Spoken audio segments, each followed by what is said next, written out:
Hello and welcome back to our YouTube channel. Well, it is lecture 11 of governance and the date is 6th August 2025. And in this video, we are going to discuss the Citizens Charter. And this would be the last lecture of governance. After that, from Monday, we are going to start with the ancient history. So we are going to take up history after this subject. Today's discussion would revolve around Citizens Charter. We will try to find out what is the Citizens Charter, what is this, we will try to find out features of it, we will try to find out do we have such Citizens Charters in different departments under government. We will try to find out do we have this statutory backing to Citizens Charter. We will try to find out what are the best Citizens Charters we have so far. We will try to compare the Citizens Charters followed outside the country, in foreign countries and in India. And then we will try to find out what are the drawbacks of it and, what are the things where we lack with respect to Citizen Charter. And then we will try to find out what are the recommendations with respect to it. After that, we will conclude it. And also we will try to find out how it overlaps with the Right to Information Act. So these are the things what we are going to discuss today. But before we will start our discussion, I would like to give the brief introduction about this initiative which we had started from 2nd June, so that if you are new to our channel, you will get more connected with us. Basically from 2nd June, we started an initiative here by the name Target IAS 2026. Under this initiative, we promised you that we will take care of two important aspects of your syllabus. One is current affairs, without which you cannot qualify, and we are going to take care of it in the morning session, where we will deliver the lectures with respect to the news analysis. We will take up the most important articles from the newspapers. We will try to relate these news articles with respect to your preparation, whether it would be prelims or mains, and if possible we will try to frame the possible prelims as well as mains questions from these articles, and we are doing it from last 2 months now.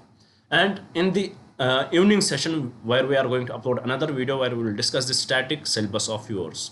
And here we started with Indian polity, which we had already completed in 30 lectures. Then we took up the governance part, and this is the last lecture of governance. As you can see, it is the 11th lecture and it would be the last lecture. And also here we had promised you one thing, that by the month of January 2026, we are going to complete your full course. Whatever is required for you to clear the exam, we will cover it, but only exception is that we are not going to cover the optional subjects, that we are not going to cover. And one more thing, besides these lectures, you also need notes to study from. And these notes should be comprehensive. These notes should contain everything, whatever is required for you to clear the exam. These notes should have the questions, example questions with respect to every topic, so that you will find how it is relevant with exam. And also with respect to there should be the mains model questions too, so that you will practice well before you enter the exam hall. And in this sense, we had framed these notes, we are preparing these notes, and we can call it a comprehensive book on Indian polity and governance, which we had framed so far. And if you want to get access to this book, what you have to do, just mail us, and you would be told to pay only 200 rupees. This is minimum amount for this book. Trust me, once you will look at this book, you will start reading from it, you will find out it deserves much more than 200. But for you guys, it is only 200. If you want to get access to it, it is up to your discretion. Do mail us and you will get the book. Otherwise, do watch these videos and study from some other material, whatever suits you, that's enough. So with this, this is the introduction of our discussion of our initiative. If you want to be the part of it, please do subscribe the channel. Do share it with your friends so that they may also get benefited from this initiative. And please write in the comments what else should we bring for you. If you want to criticize us, do criticize us, so that we can improve and we can provide you the best content what is required for you to clear the exam. Now without any delay, let's start with our discussion. As I told you, today's discussion would revolve around this Citizens Charter. What did we studied so far? What did we discuss it so far? If we look at the governance syllabus, we discussed it, as I told you on the first day.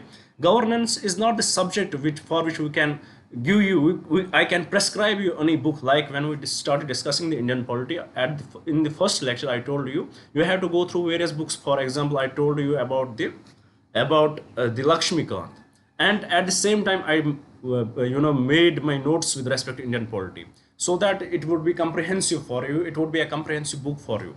Similarly, with respect to governance, there is no such book which I can prescribe you which is in the market, but where from you can read it. What should be your strategy? I discussed that with you guys. First look at the basics of the syllabus, discuss all that. We did that. We understood what governance is. We looked at various aspects of the governance. We saw that what transparency is. We saw how India has adopted transparency in our country with respect to various laws. We saw the Right to Information Act. We saw that Official Secrets Act. We saw then Whistleblowers Protection Act. Then we went towards the accountability, where we discussed the Lokpal and Lokyuktas. After that, we saw various, investigative agencies. We discussed the CAG. We discussed the role of civil services in the democracy. And then we also compared Indian Constitution, the principles of Indian Constitution, with the constitutions of the world, especially focusing on US, UK, and France. Then in yesterday's class, we discussed the e-governance, what are the aspects of e-governance and how important it is. And now today it is the last lecture. So besides these lectures, what you should read, I would recommend you guys, besides these lectures, please do read my notes. These notes should be comprehensive for you guys to clear the exam. And also, please do go through the current affairs daily, because in the current affairs is the key in the governance. Whatever authority would be there, we will discuss that. We will, we will crack those authorities down, and we will try to make you understand how it is relevant for your exam, and we'll try to give you all the information required to that authority. So for the governance, what you have to look into, you have to look into the lectures, you have to look into the notes. That would be enough. And also the current affairs, keep track of the current affairs. This much should be enough for you to clear any question with respect to governance. And also the previous year questions, that is the key, and that is very much understood. Now, as we discussed all this, now we have reached to the last lecture, and that is the charter, that is the citizens charter. So let's try to understand what this citizens charter is. Let me start with an example here. For example, you are getting any service from a private entity, and for example, you are not getting the service properly. You will call the authorities there, you will call the customer care, and they will tell you to call somebody else. Then there would be this process, and eventually what will happen? Eventually you will be given, the compensation would be given, or the service which was hindered to you, that would be provided, service would be provided to you, and the compensation would also be given. So there is a well-defined process in the private sector. But why it is so? Because the private sector, if we look at it, the private sector looks you as a customer. It looks its users as a customer. But that is not the case with respect to the public sector, even though it should have been. Public sector, the public services, the government, they should also look their citizens as the customers, but they are not looking at it as it, but they are looking as if the services they are providing, it is like they are giving as the charity. They are giving as the charity. So that is the issue. If you want to know, you first of all, you don't know what services do they give. Even though you want any service, you don't know what are the documents which you have to submit. You will go to the office, they will tell you that you are missing certain document. Then come next day, the next day you will go there, they will again tell you the same answer, that you are missing certain document. Now you are missing the Aadhaar card printout, you are missing the State Bank accounts passbook printout, for example, if you are going for the passport or anything else. So there are various things which you don't know, and because of this there are huge delays. What are there? There are huge delays, and eventually, for example, now the service is granted to you, that service may not be in line with what you require. So for that you cannot complain anywhere. Even though you complain, no action would be taken with respect to that. So what is the answer to it? How it can be done? The answer to it is, one of the answer to it is that there should be the citizens charter. What is this citizens charter? That every government department, they should provide this citizens charter, where they will give you the basic information. What are the things you require? For example, for every service, what are the things that are required by whom, but that are required? What are the documents? For example, this charter would be given by departments. They will tell you to get the passport. If you want to get the passport, what would be the documents you require? You need to submit. For example, you need to submit your ID cards, your birth certificates, and your domicile certificates, and Also some other documents would be there. And in this way, this citizen charter, it would be a comprehensive document, so that it will highlight everything what is required for you.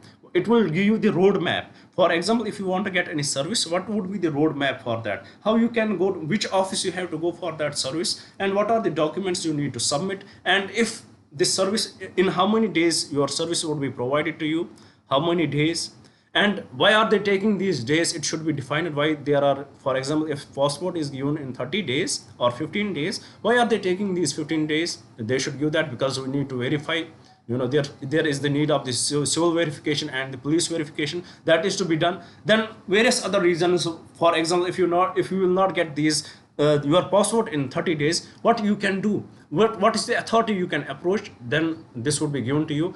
And if still your grievance is not fulfilled, then who is the authority, the final authority you should reach, and then your service would be granted to you. Is there any compensation which would be given to you if your service is not delivered on proper time? For example, if you want to get any service, you would spend huge amount of money in traffic. You will definitely use some vehicle. For that you will go to you will either use the petrol price would be there, or you will have to pay the bus fares and all that. It requires your time, it requires the time, it requires your economy to be well, to be very well. It requires you to pay for that. And eventually, if you are not getting the delivery on time, then what is the solution to it?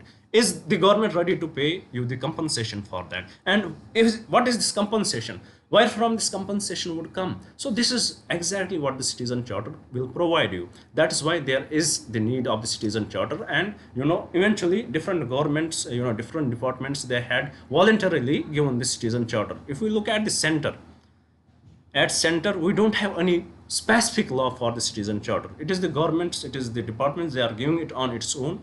And that is the reason why it is not specific, it is not worthy to watch, it is not worthy, they are giving us the basic information but not the comprehensive information, where to complain, what compensation we will get.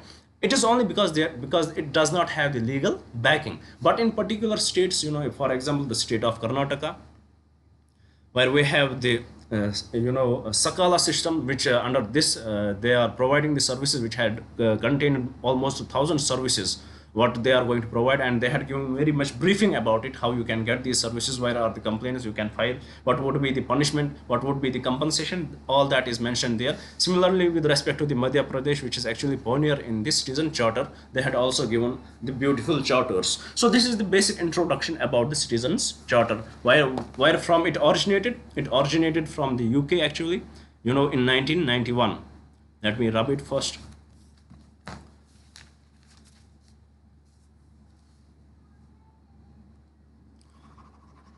If we look at the origin of citizen charter,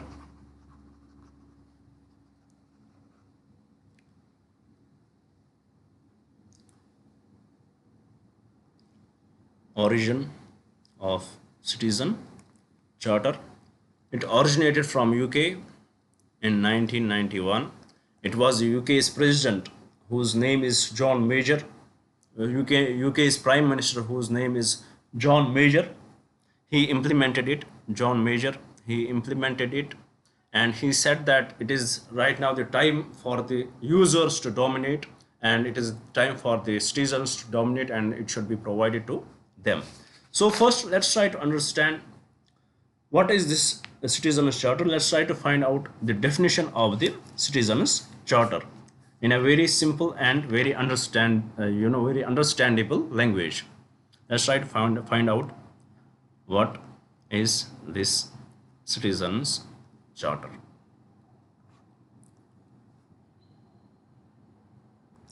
Well, this citizens charter, it is the official document. We can say that it is an official document issued by the public service providers, issued by public service providers. It is the official document issued by the public service providers, so that the standard of services which the public have to accept, how does the government provide this, in which it would be mentioned what are the services they are providing, how they are providing these services, how to make the public authority accountable, how to make them accountable, how to watch the transparency there, and then set the standards, how to set the standards with respect to it, how to set the standards, and if any complaint would be there, how to resolve the complaint and what the compensation is to be given. So in nutshell, it is a public document, it is an official document issued by the public service providers, which gives the services what are available to them, how they are giving these services, what are the documents required for you to get these services, and how you can where from, why they are taking so much time, and all that stuff, what is what information you require to avail the services in the best way possible. So with respect to this, if we look at the central organizations, for example, we have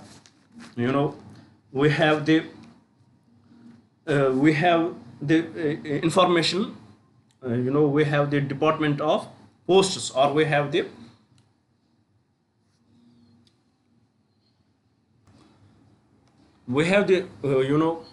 Citizens Charter of the Ministry of Information and Broadcast. Let's have a look at it. Let's try to find out what is given in this charter. We will try to find out what are the charters available, and then we will try to find out what is the ideal charter which should be available to us, what are the characteristics of the ideal charter. First, we will try to find out what are the charters right now which we can look into. For example, the Charter of the Ministry of Information and Broadcast,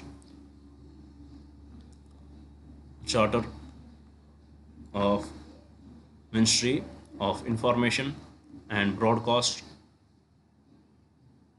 Here, for example, if you want to get the DTH services, how many it is given that how much time it would take to get the licenses, and why it is taking so much time, it is also given, but nothing more than that. What are the documents required, that is given, but it is not telling you where to complain and all that stuff, even though there are charters, but they are not comprehensive. Similarly, for example, Department of Posts, we have Department of Posts.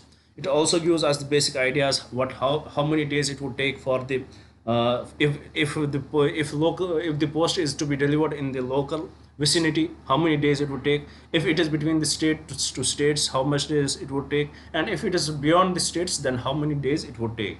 But it is only this much is given, but not more than that. Similarly, we have the Charter of UPSC. It does not talk much, but it only discusses about the UPSC. It discusses the it discusses the mandate of the Public Service Commission, but it does not discuss the most important points. For example, if there are issues with respect to the question papers, where to appeal and all that, it is not given there. So with respect to that, definitely there is the demand, there is the need of the time that there should be the legal backing to it, and there should be a standard citizens charter which should be given by the center, and which should be followed throughout the departments. And because of that, when there is no legal backing to it, definitely these departments, they do it in their own way, they do it on the voluntary basis, and whatever feels good to them, they provide it in this way. So that is one of the issue with respect to it. So how it was adopted, we had already discussed that it was adopted in the year 1991 by the UK first. And in India, how did it came? In India, it was through the Conference of Chief Secretaries of all states and UTs in 1996. It was the Conference of Chief Secretaries of all states and UTs in 1996. Under this conference, the effective action plan for effective and responsive government was adopted, and then first it was tried in few key departments, for example, railways, telecom, in key sectors. Then it was extended throughout the sectors. So it is a voluntary provision. It is not something which has the legal backing. But few states, they had brought this citizens charter, they had made it mandatory through the law, which we will discuss in a very coming time. So with respect to this, let us see. Now I hope you had got the basic understanding of the citizens charter, and we had taken the examples of various departments, what kind of information they provide, and what are the limitations to this information. Now let's see what is the ideal citizens charter. Let's try to find out what are the features of the ideal citizens charter.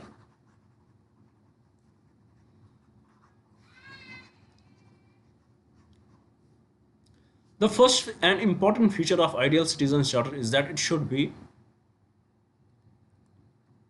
clearly drafted or clearly written. There should be clarity in it. It should be clearly written what are the concerns. All the concerns should be should be covered in it, and it should be very much, it should not be, it should be very much to the point. For example, it should be very much clear in language itself. For example, if we look, when we discuss it when we discuss it Indian polity, and we discuss it if there is anything in the relation between center and the state, and we discussed that, for example, with respect to the deputy prime minister, with respect to deputy, there shall be the deputy prime minister as soon as possible. So the language is not very much clear there, but in the citizen charters it should be very much clear. If you are getting this information, you should get this information in 30 days, you should get your service in 30 days. It should not be like as soon as possible, and that it should be very much clearly written. This is the first thing. Then it should have a measurable standard. Same, it should not be written that within 30 days, as soon as possible you will get it. It should have a measurable standard. That a discrete standard should be there. You will get the service in 30 days. Maybe it is late, but fine, we will wait for the 30 days. You will get the service in 10 days. It is good. It should not be written like as soon as maybe. It should not be written like that, as quickly as possible. Nothing like that. There is nothing. If it is like that, it makes this statement whole vague, and for me what is soon may not be soon for someone other. So this is the characteristic of the ideal charter. Then third, it should ensure transparency. If it is taking 30 days, what are the reasons why it is taking 30 days? Through what processes do my application go, then I get this service? So it should be very much transparent. Then fourth, it should also mention that how do you subscribe the complaints. How do you subscribe the complaints? For example, you are not getting your service within the required time period, or they are delaying it. So why to complain? It should have, it should be very much elaboratively written there. It should be comprehensively written there. What are the authorities you have to complain? If particular authority is not listening to you, then what is the final authority, and what would be the punishment for that? This should be there. And also there should be the periodic review should be there, that it should be reviewed periodically. For example, if they are granting any service and it is taking, and they had told earlier that it would take 30 days, now it is taking only 15 days. Now they should change it. There should be the periodic review with respect to that. And sixth, there should be the involvement of stakeholders. Citizens are the biggest stakeholders of these public authorities, so they should involve citizens, take their feedback, what are the requirements, what are the things which are lacking. So this should be, the stakeholders should also be involved. And then there should be the service recovery and compensation should be given. For example, if there are delays, then there should be the compensation. Why there were delays? Because of that you had gone through huge stress, maybe stress on your economy, so this compensation should be given. And also there should be the training and sanitization of the public officers. There should be the proper training of the public officers. Even the public officers don't know what citizen charter is, so they should be trained well, how they have, how to communicate with the customers, how to communicate with the citizens, how to provide them the information, how to satisfy these customers. So this training should be very much provided to these public officials. So these are some characteristics of the ideal citizens charter. Now let us see what are the lacunae in the citizens charters which we have in various different departments. Let's try to find out. Let's see if there is any report with respect to that. Here in this regard, we have the Department of Administrative Reforms and Public Grievances in Government of India, which comes under the PM.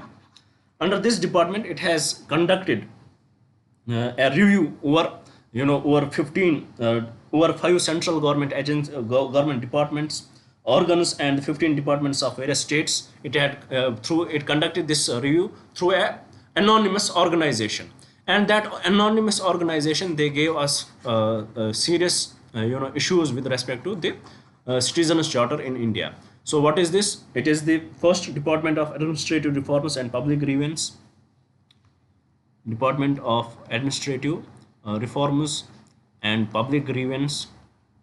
They had conducted, which comes under the PM of India. They had conducted what they conducted.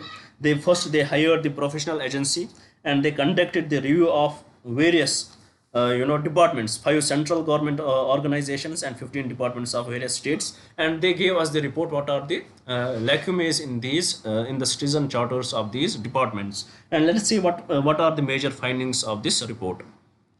Major findings of the report, let's try to find out. The first major finding which they had found, that there is the consultation with the stakeholders is very low. Consultation with stakeholders is very low. There is no consultation at all. There is no consultation, no feedback taken from the citizens, what they require, what are their demands. So there is nothing like that. There is no consultation at all. Then the service providers are not within the philosophy, goals, and main features of the charter. What is the philosophy of the charter? The philosophy of the charter is to provide the information, to make the governance easy, to make these services available to these people. When these charters are given by these departments, it does not follow the philosophy of the citizens charter.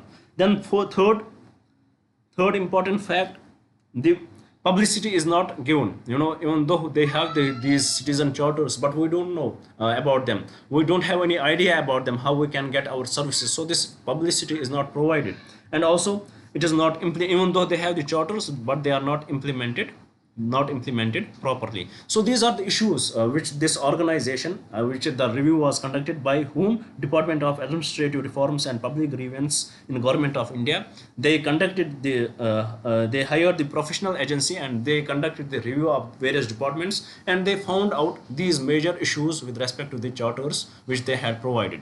Now with this, let's move. What are the key recommendations of this? Let's try to find out what are the key recommendations of this charter, of this report. Key recommendations. First, there should involve citizens and other staff. They should involve citizens. Involve citizens and other staff when they are drafting this charter. They should involve them. They should take their opinions, and in this way, because the staff and the citizens, they are the people who know what are the things happening in the department. They know what are their demands. It is the staff and the charter, staff and the citizens, so they should consult them. Then second, they should give the orientation. Talk to the staff and provide them the information what they have to provide to the people. Sanitize them, train them with respect to that. Then they should also create the database for consumer grievances and redressal. Database for consumer grievances and redressal, it should be there. And also the wide publicity should be given to it. Wide publicity should be given, for example, through social media, Facebook, Instagram, YouTube, as these are the social medias which often people use. The publication should be given to it. And also the most important thing, that it should be budgetary allocation should be given in framing the charter. So there should be the budgetary allocations. So budgetary allocation should also be given to frame this charter. So these are the key recommendations of the Department of Administrative Reforms and Public Grievances in Government of India. The professionals they hired, and they reviewed various citizen charters, and they gave these drawbacks which are in these charter, and these are the recommendations which they had given. So with this, now let's conclude. Let's try to find out what are the factors which are hindering full potential of the citizens charter in India. Let's give it a final shape. Let's try to find out what are the factors which are hindering the full potential of the citizens charter in India.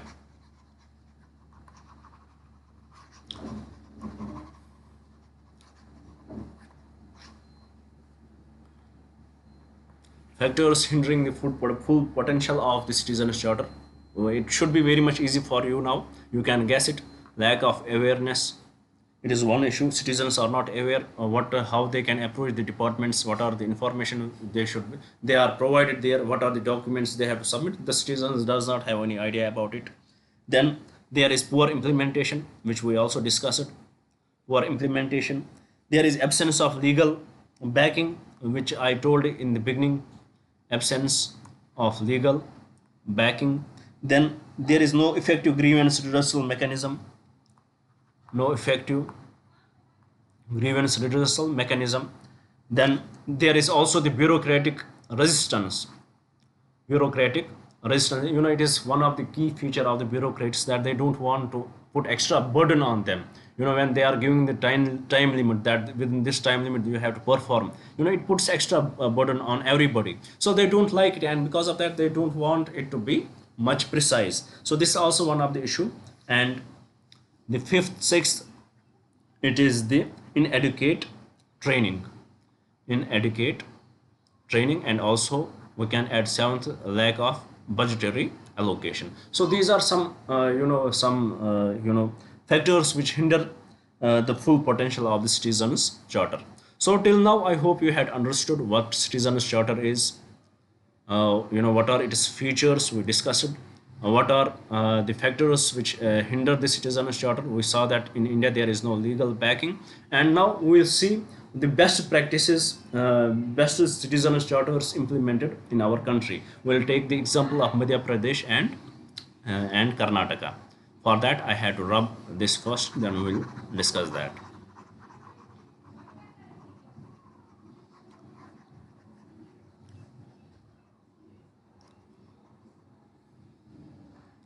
Best practices. First we will take the example of the Madhya Pradesh Public Service Guarantee Act 2010.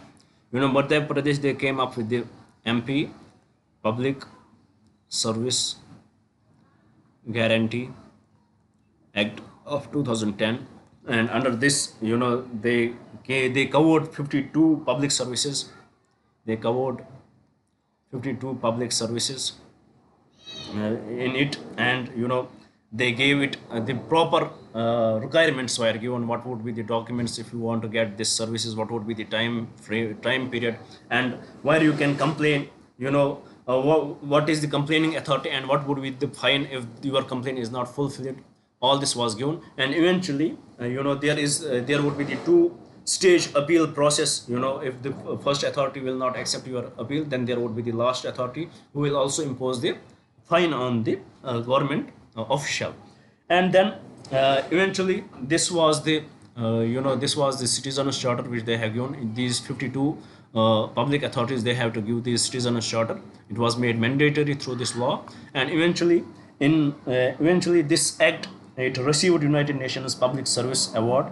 This act received United Nations Public Service Award. So this is one of the examples which we can highlight. Then the second example, it is of the Karnataka, which we had already discussed. Karnataka Sakala program. Let me rub it first, then we will write it down.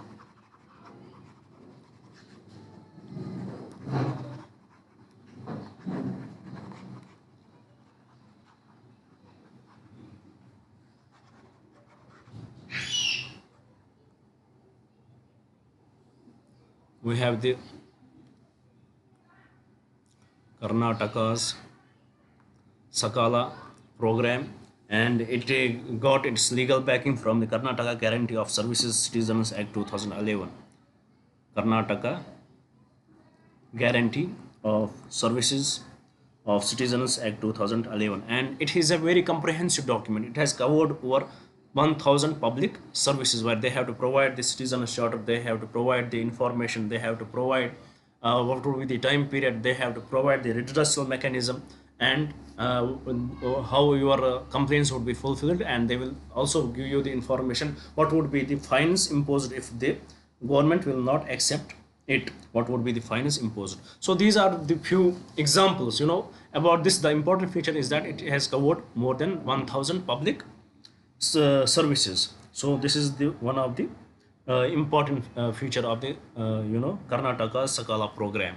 And under this, they had been made mandatory to give the citizens charter to provide them the basic information which we had discussed so far. So this is so far what are the best practices in India. Now let's see what we discussed the issues, and we understood one thing, that if we want to implement, if we really want to implement this citizens charter, we need to give it a legal backing. So let's now try to understand what law we had brought in with respect to that, but it did not got passed in the parliament. So with respect to that, first of all, we need to give it the legal backing. We need to give it legal backing. The parliament has to enact a law. And did parliament try to enact a law? 100% they had tried to enact the law, which is like the right of citizens. The act which they try to bring in is the right of citizens for time bound delivery of goods and services, and redressal of their redressal of their grievances. So it was brought in, this act was brought in so that it was made it would have made compulsory for the public authorities to give up the charter, to bring up the charter. But unfortunately it was not passed. This law was not passed. If this law is brought, it is the necessity of the time. The government should again reintroduce the law and should pass it. And if it is there, then it would make mandatory for every public service authority. They will have to bring up the citizens charter. Every public service authority at the center and the state will have to give the citizens charter, and they will have to provide the goods and services. What are the services they provide, they have to highlight them. What would be the time period within which they would be provided, they will have to highlight it. What would be the documentation is required for you to get the services, they would highlight it. And what would be the redressal mechanism where you can complain, grievance redressals, how you can complain, it would be given there. And everything what is required, that would be given there. So this is the law which the government should enact. With this we had completed our discussion. Very small topic, as I told you, about citizens charter. Now let's have a look at a separate discussion with respect to citizens charter. We discussed that why citizens charter is required. The first features of the citizens charter, we discussed it. What is the major feature? If you would have understood it, you would tell it gives us the information. So in a way, it maintains the transparency in the governance. So when we started discussing this citizens charter, governance, you would have heard of something like that which gives us information. What is that? That is Right to Information Act. That is Right to Information Act. Through this we will file the RTI complaint and we will get the information. And for that there would be the public information officer to whom we will file the complaint, and he will give us the information what is required for us. For example, if our caste certificate is delayed, we will go to him and he will give us the information about that, why it has been delayed. Similarly, in this, if this grievance mechanism is there, if this law is brought, if the citizens charter is there and it is given, suppose it has been given this, the statutory status. Now there would be the grievance mechanism would be there, and there would be the grievance redressal officer. What would be there? Grievance redressal officer. So to this grievance redressal officer, you will ask the same questions what you are going to ask the public information officer. For example, to him you will ask, sir, why my certificate is delayed? He will give the answer why it has been delayed, and he will also give you the compensation. In the Right to Information Act, you will file for the RTI why your certificate is delayed, and they will give the answer to that. So can you see that there is the interlinking of the job, there is the overlap of the job, overlap of the job. So how it can be sorted? Now the question is how it can be sorted. There is overlap, there is the conflict of interests between these two acts. So how it can be sorted? The answer to it is the harmonize the both. We have to harmonize the both. We have to harmonize the information and the grievance. We have to harmonize citizens charter with the RTI. We have to harmonize the citizens charter with RTI. Once we will harmonize the citizens charter with RTI, we will sort out this issue, because both the officers have the same function. So what we can do, we can have a same officer who will hear both the grievance related complaints as well as the information, or who will hear with respect to the RTI, and he will sort it out with respect that if the RTI is filed, he will sort it out. If the grievance is filed, he will sort it out. So for this there should be a single common officer. There should be a common officer which will deal with both the issues. In this way we can harmonize this. So in this way we can solve this issue. So with this, we had completed it with our discussion. I hope you would have liked it with today. This, as I told you in the beginning, this would be the last lecture of your discussion with respect to governance, and eventually we had completed it now. So let's recap. Let's try to give it a final touch what we discussed in today's discussion. Let me rub it.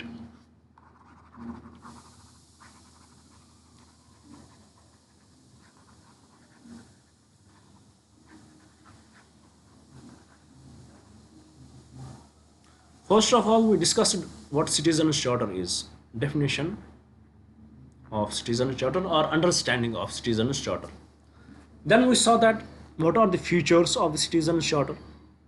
We tried to find out the features of the citizens charter. Then we, the first thing, if we will talk about the citizens charter, we will look into the country. What are the different charters given by the department? We saw the information and broadcasting. What is the citizens charter given by them? We saw that then we saw the Department of Post, what charter is given by them, and then we saw the UPSC's charter. And UPSC's, it talks about the origin of UPSC, the importance of it. It does not talk about the things what are essential for the citizens charter. Then we saw that after discussing all that, we saw that there are certain charters in different states. For example, followed in MP and Karnataka. Karnataka charter is the comprehensive because it has both of them has the legal backing. Then after that after we understood the charter, we gave it a basic definition, and then we saw that how the citizens charter evolved, and we saw that we discussed the role of UK with respect to that. The John Major, the then PM in 1991, the PM of UK, how it played its part in the citizens charter. Then we saw that how it was adopted in India, how there was a meeting with respect to the secretaries of the various departments, and eventually it was established. We discussed that. Then after that it was established and was made, it became a voluntary for the departments to bring in the citizens charter, even if, because it does not have a legal backing, so they don't fear even if they don't follow it. We discussed that. Then we saw that what are the features of the ideal citizen charter. We discussed that. Then we saw that what are the issues, even though we have the citizen charter, what are the issues, and it was highlighted by the Department of Administrative Reforms and Public Grievance in the Government of India, where they hired the professional agency in 2002 or 3, and then they did the analysis of various charters of the central government organizations and the 15 departments of various states, and then they gave us the major findings, what are the issues with their charters. Then after that we also discussed what were the key recommendations given by them. Then after discussing the recommendations, we saw that we gave it a final touch and found out what are the factors which hinder the full potential of the citizen charter. For example, we discussed lack of awareness. It is one issue. Then we saw that poor implementation, This is the issue. Then we saw that there is absence of legal backing. We saw that. Then we saw that no effective grievance redressal mechanism is there. There is bureaucratic resistance. There is inadequate training, and all these issues, they confine. They give rise to the what? They give rise to this. Why these are not that efficient, why these charters are not efficient. But still we saw that there are particular states who had given the legal backing, and we took the example of Madhya Pradesh and Karnataka, and we saw that Madhya Pradesh government has got the award too with respect to that act, that the act received the United Nations Public Service Award. We discussed that too. After that we saw that why these citizen charters are lacking. They are not up to that level in our country. We found out that it is only because it does not have the legal backing. There is no statutory backing. Then we digged a little bit deep in the India's political history. Had we tried to bring in, then we saw that we had tried to bring in an act, the right of citizens for the time-bound delivery of goods and services and redressal of their grievances, but unfortunately it was not possible. So we will appeal to the government, please pause this so that we can, it will give the legal backing to the charters. Then it would become much easier, the governance would become much easier, and we can make the government accountable, and there would be the transparency with respect to their functioning. Then we discussed how then at the end we saw that how there is a little overlap between the citizens charter and the right to information, and how it can be sorted out. We also discussed that how we can harmonize the two. So with this we complete our today's discussion.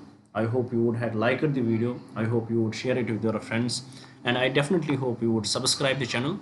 And one more thing I would like to mention here, that from Monday, we are going to initiate our discussion on the Indian history, and we will start with the we will start with the ancient history, so that you will have the comprehensive understanding of that. We'll start with ancient history, and I hope we can complete it. We can complete the portion of history which is ancient history, medieval, modern, post-independence, and the world history. These would be the subjects which we will cover first, and I hope we can cover it till the month of till the month of September, or maybe 15th September. That is the maximum date till which we will try to complete all these subjects. Almost it gives 1 month more, 40 days we will take in completing all these subjects. I will try my best. So I hope you would get connected with us. And with respect to the notes, your notes for Indian polity and governance, they would be available within 1 or 2 days. 2 days. These notes are very much different. As I told you, I had not done the counting of how many questions I had brought, but trust me, it would be more than I guess 400 to 500 questions. I don't remember, I don't have the exact number because I did not count them, but there are comprehensive questions with respect to every topic, and there is a comprehensive discussions done in these notes. We had brought both prelims as well as mains questions, and every topic we had covered clearly. Once you will read it, you will find out how different this book is. So please, I would request you guys, if you want to read from it, please do email us. Our email ID is given in the link of this video. You will see in the bio of this video, you will see our email ID. Please do mail us and get the service of our notes. It would be helpful for you. And the important thing is that it only costs 200 rupees. And for 200 rupees, what you are getting the comprehensive analysis plus a test series on that particular subject, both related to prelims as well as mains. So this is how important this book is. Please do get service of it. It would be eventually helpful for you. With this, I would like to conclude my discussion. Thank you for staying with me. Thank you very much, and have a nice day. And do I need to tell anything more? I guess, did I miss anything? Yeah, we discussed about the lectures here. What is coming now? From Monday we are going to discuss. From next Monday, as it is Wednesday today, Thursday, Friday, Saturday, I will take these 4 days off, and from Monday we are going to deliver the lectures with respect to the ancient history. So what should you do so, and one more thing I would like to add here, that as you are getting these 4 days off, which I believe you should watch my videos, you are getting these 4 days off, do the revision of what we had discussed in the Indian polity and governance. It is fully covered. Do the revision of the class notes if you are preparing the class notes, as well as after 2 days my notes would be available. Do buy it and start reading the notes. And while we will discuss the ancient history, what you should do, every day revise the lecture which I deliver here, and at the same time revise what we had discussed in the Indian polity and governance. So this is my recommendation to you guys. Thank you for staying with me. Thank you very much and have a nice day.